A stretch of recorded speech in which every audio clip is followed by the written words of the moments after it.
The Tom Sumner Program. Old-fashioned radio for a new generation.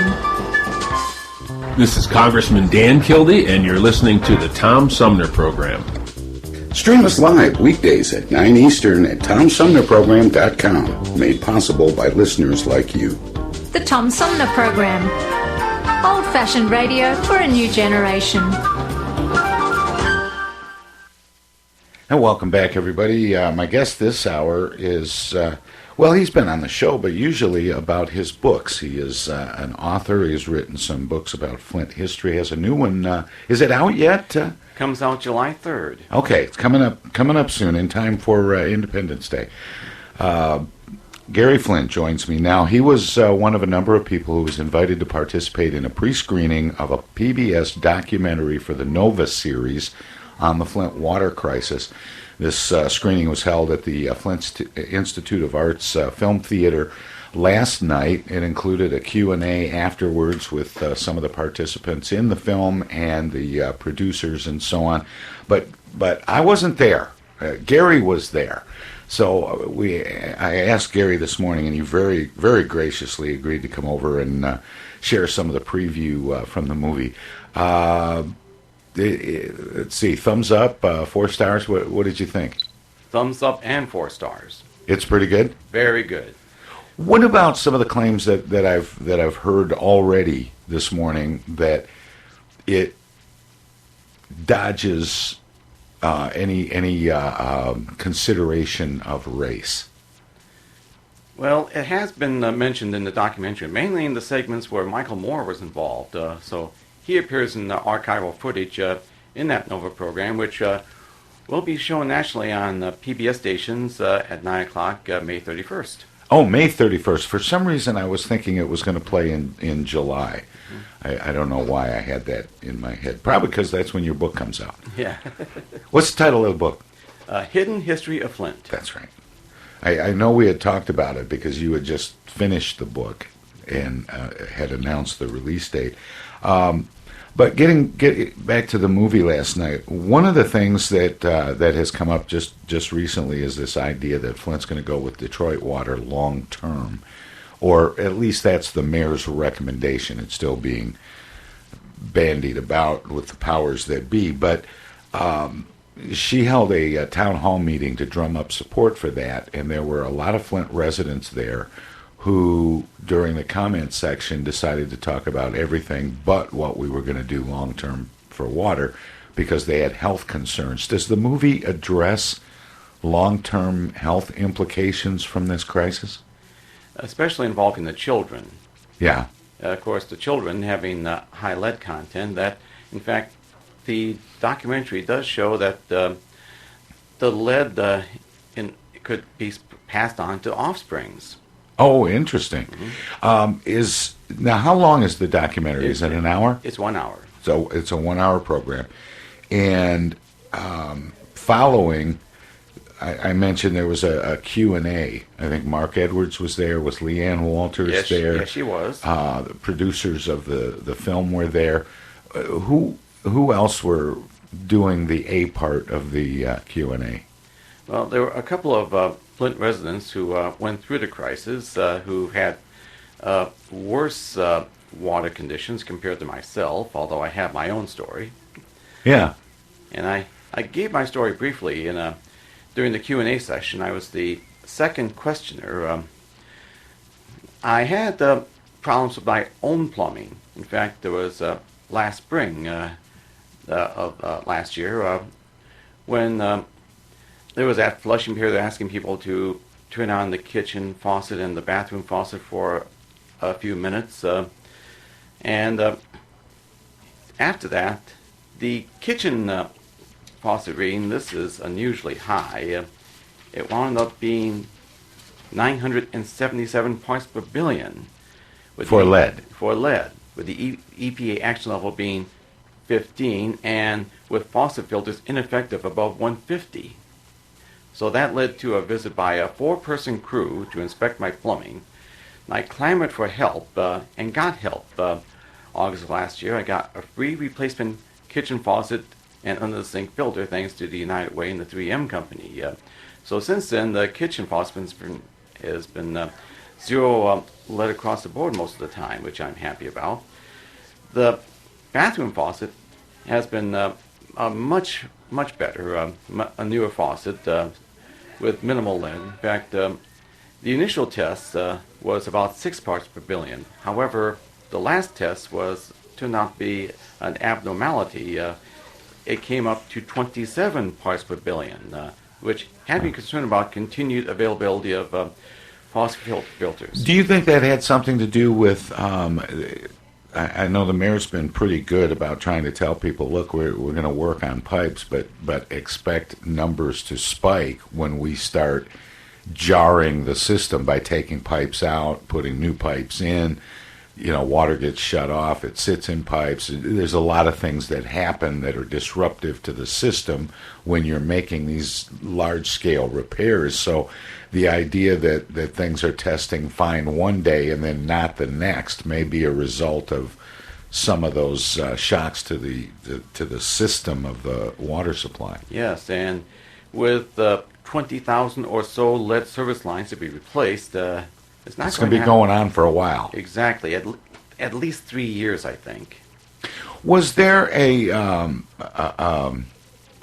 prognosis included in this documentary, or was it, here's what you need to look for, or was there this is what cities need to be doing going forward? Was it was there a moral to the story? Well, Flint turned out to be the canary in a coal mine. This is happening around the country, usually in poorer areas, which don't have the resources to get the water system to be safe for everyone. In fact, even before Flint, they did something similar in Washington, D.C., only it took many years before they figured out what happened, and the people involved didn't get caught. In Flint... That goes on in Washington, D.C. all the time. Yes. The difference is, in Flint, they did get caught, although it took a few months to do it. Yeah. And when you say they got caught, does the film point fingers? Does it say who got caught and what they got caught doing? Yes, it did mention the Michigan Department of Environmental Quality officials who kept saying the water was safe, even though the pipes allowed the water to do otherwise. And the EPA director was forced to resign, who operated the Chicago office, which covers Michigan. Right. I was trying to remember her name. I remember seeing her testimony in Congress before she resigned. Mm-hmm. So they pointed to just those two people, or were there others as well? Well, there were the people who were working at the water plant, which was inactive for 50 years before it was reactivated. Right. Only they didn't do it right. And there was so much chlorine, there was so much organic material in river water, which is, of course, lake water is much better as opposed to river water. It's easier to treat. It's more consistent. River water goes through a lot of pH changes seasonally. Mm-hmm. And so river water is tougher to treat. Oh, yes. They did try and get some lessons from Cincinnati, which has been treating river water for decades for its water source. More than 60% of the country is getting its residential tap water from river sources. Mm-hmm. I mean, this isn't unusual for a city to try and use a local river to get its water from. It happens all the time. Yes. But as you pointed out, the treatment facility hadn't been operational for more than 50 years. They spent millions of dollars getting it ready, but apparently didn't do enough. Right. They did not put in the phosphates, which are supposed to coat the insides of the pipes to keep lead or copper from leaching into the water. And now this documentary that you saw last night, how it's how 9:30. sciencey was it? it was mostly science in terms of why Flint's water got poisoned. Did they explain the nature of the harshness of river water? Did they throw the Flint River under the bus at all? Did they say that the Flint River should not have been or ever be used as a water source? Not in the documentary, although with the negative reaction over what happened, everyone agreed we should not use river water again. But the early warning, which was not heeded, was when the General Motors engine plant switched back to Detroit water because the river water was corroding engine parts in the machinery. And you know what officials were saying about that is the reason that they didn't want to use Flint water was because in the process of treating river water, you use a lot more chemicals, and other water sources don't. And one of the things that happens in using water for manufacturing purposes, the chemicals are taken out, and it was more expensive. This is the explanation that was given. It was more expensive to take chemicals out of the treated Flint River water than it was to take the chemicals out of Detroit water. That was the rationale given when people said, now wait a minute, why are you using a different water source than the rest of the city? That was the explanation that was given. Of course, the residents, especially Leanne Walters, whose family got seriously affected, including herself, but she got the runaround for months from state and local officials. And even the EPA, of course, Miguel Del Toro, or the EPA scientist who first was trying to sound the alarm, but the higher-ups in the Chicago office just suppressed it. Right. In fact, it was his memo that triggered Mark Edwards' investigation, and Mark Edwards' investigation that triggered Dr. Mona Atisha to look to see if testing of children showed any higher concentration of blood lead levels. Yeah, and it was finally Dr. Monahan and Atisha's studies with the children that gave hard evidence that could not be suppressed, that the lead was poisoning Flint children. Now, in the Q&A after the film was shown, were people, as they have been recently at other gatherings, more concerned about health issues and than the politics or even the science of treating water? Most of them were like that, giving more statements as opposed to the questions related to those statements, including one woman who, because of her sad story, which one of the panelists did relate to, she was asked to talk to her after the Q&A session. Yeah. Did the film address? You said, I guess earlier, Gary, that the film did touch on the health implications for children and the possibility of genetically passing on lead exposure. So obviously, large concern for pregnant women and mothers of young children, and also the elderly. I've heard that that's something that hasn't been addressed very much. And not the elderly in this show, although it did mention that the chemistry of lead sticks in the bones, replacing calcium, which we should have. So that can cause problems later on. So you can watch the Nova documentary when it does come on TV, and that'll tell the whole story. Yeah, May 31st is, next Wednesday, week from today. And that'll be on, check your local listings, as they say. Did the producers of the documentary, were these people that you got the impression, Gary, that they had spent a lot of time here, that they knew people and knew the situations pretty well. Oh yes, not just from doing the research themselves, but also using archival footage from local media. Okay. The now there has been a let's see, a heightened interest in what goes into testing water, when it should be tested, how it should be tested. Were there recommendations about that going forward?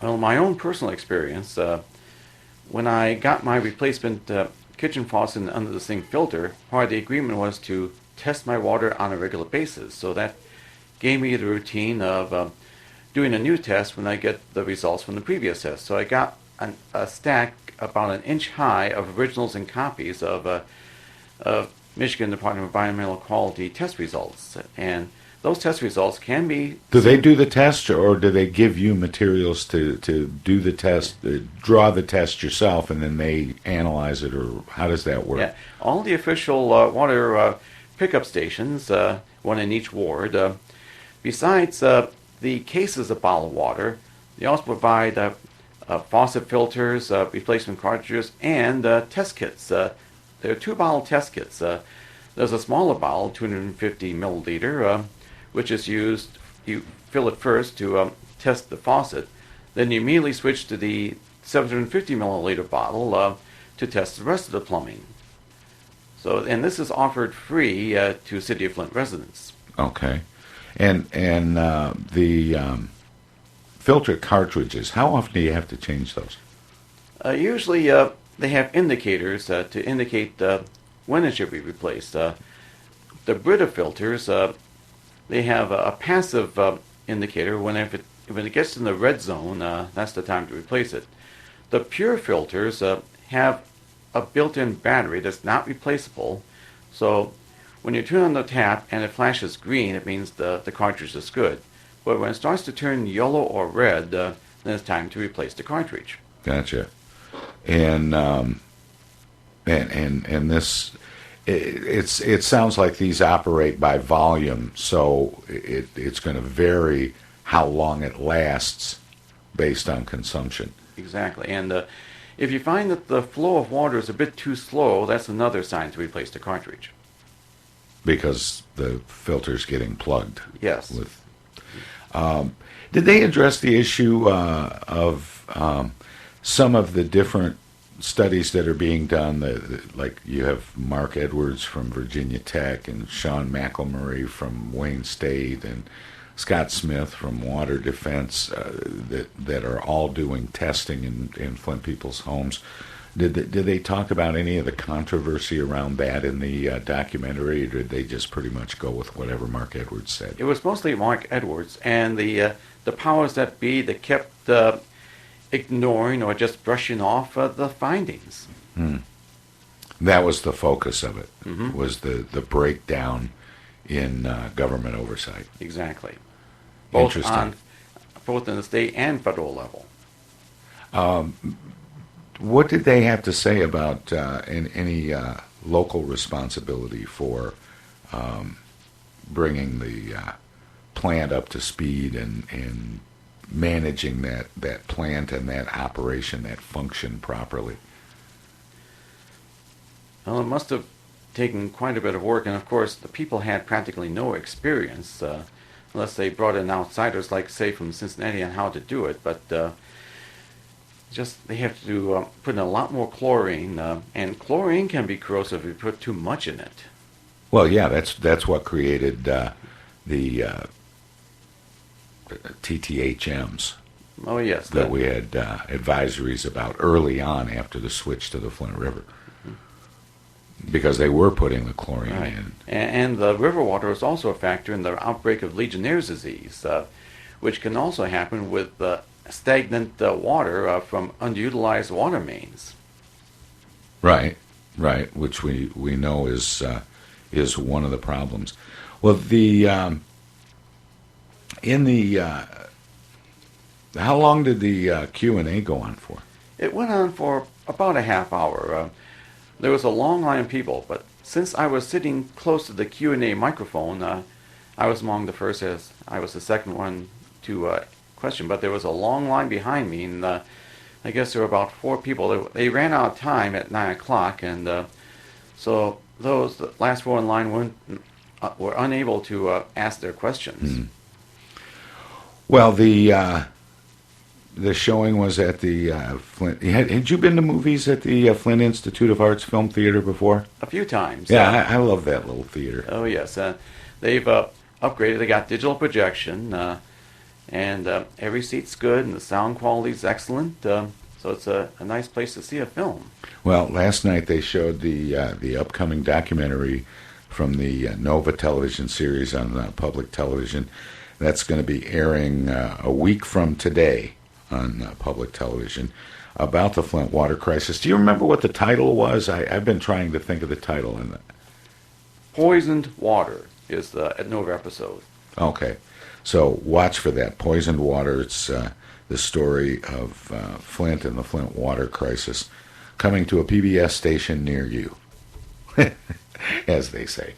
Anyway, so Gary, tell me what are the plans for the book release coming up July 3rd? July 3rd. But because it does fall during the 4th of July holiday, it was decided to hold the book release party on the following Saturday. I think it's July 8th, over at Totem Books. Oh, great. You're going to do the release there, and nice. Yes, and so the times have yet to be determined, and I'll be take advantage of local media as the time gets closer for the book to come out. In fact, I already got booked for the last week in June on TV5. Oh, good. Well, be sure and keep us in the loop on that, and maybe we could do something where we could get people to call in some questions about Flint history. That'd be fun. Yes, that'll be fun. In the meantime, Armchair Politics is coming up. This is Wednesday, so top of the hour, we'll have 5 minutes of news that Sean Cantwell is following for you today on the Tom Sumner Program. That'll be followed immediately by Armchair Politics. And we'll have our regular pundits, Flint's premier political pundit Paul Rosicki on the left, longtime Genesee County Republican, and recent birthday boy Henry Hatter on the right. And then a little further to the right, we'll have the irrepressible George Moss will be joining us to round out the roundtable for today's edition of Armchair Politics. Then coming up in the next segment, we're going to have a little tribute to the late Roger Moore and 007 in general, because quite frankly, you don't get enough time. We don't get enough opportunities to celebrate the more than 50 years of great movies and spy adventure. 007. License to Kill. And anyway, Roger Moore was probably not my favorite James Bond, but for a lot of people, he was the one. And yeah, exactly. Anyway, so we're going to have a little tribute to Roger Moore, to James Bond, to 007, to Ian Fleming, and Sir Paul McCartney, in a weird turn of events. Coming up after we take a short break, we'll be back with more of the Tom Sumner Program coming up. God, I feel like the unknown comic, like right now, and now, and now, and now. The Tom Sumner Program. Old-fashioned radio for a new generation.